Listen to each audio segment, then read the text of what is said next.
తర్వాత పసుపు కొద్దిగా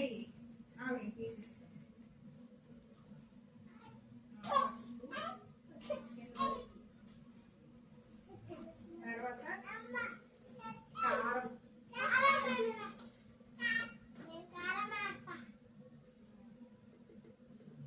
కారం అని చదువు పెట్టి డాడీ కూర్చో కారం తర్వాత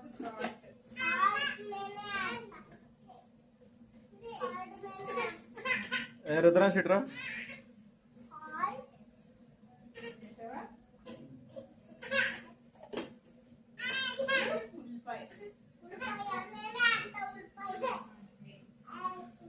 ఇలా వేసేస్తాను చెప్పు ఆనియన్స్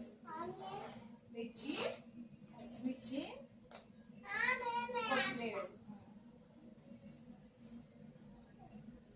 ఇప్పుడు ఏం చేయాలి నెక్స్ట్ ఏం చేయాలి చెప్పు